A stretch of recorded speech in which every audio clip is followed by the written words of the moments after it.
हाल की बाढ़ आपदाओं ने यमुना जैव विविधता पार्क और यमुना बाढ़ क्षेत्र में विकास परियोजनाओं के नकारात्मक परिणामों के प्रति ध्यान खींचा है। एक समय जगतपुर में यमुना से लगभग 500 मीटर की दूरी पर स्थित 457 एकड़ का यमुना जैव विविधता पार्क बाढ़ से सुरक्षित था।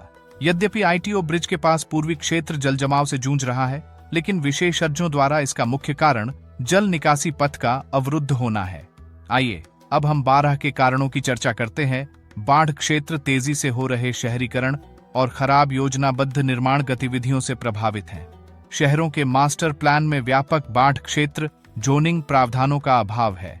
वर्षा की बढ़ती तीव्रता के परिणाम स्वरूप नदी में तेजी से विस्तारण होता है, जिससे बाढ़ का खतरा बढ़ जाता है।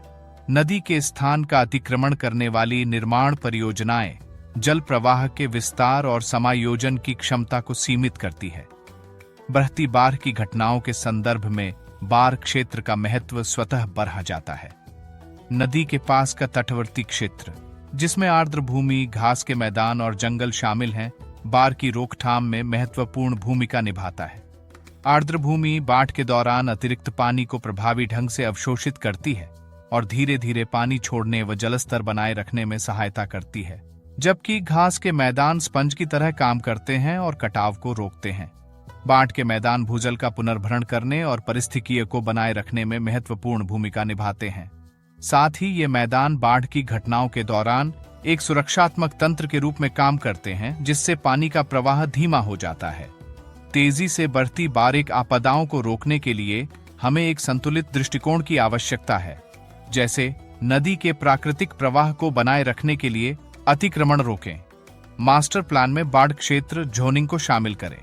वर्तमान में केवल 4 राज्यों में राष्ट्रीय बाढ़ क्षेत्र जोनिंग नीति लागू है। ऐसा बुनियादी ढांचा तैयार करें जो भारी बारिश का सामना कर सके। बाढ़ को रोकने के लिए शहर की जल निकासी में सुधार करें। सक्रिय नागरिक भागीदारी को प्रोत्साहित करने से जिम्मेदारी और स्वामित्व की भावना बढ़ती है, अतः इसको बढ़ाया जाए। बाढ़ के बाद की स्थिति यमुना के बाढ़ क्षेत्रों में पुनर्स्थापन परियोजनाओं की विविध प्रतिक्रियाओं को दर्शाती है। देश को अनुभवों से सीखकर अपने बाढ़ क्षेत्र बहाली प्रयासों को परिष्कृत करना चाहिए। धन्यवाद।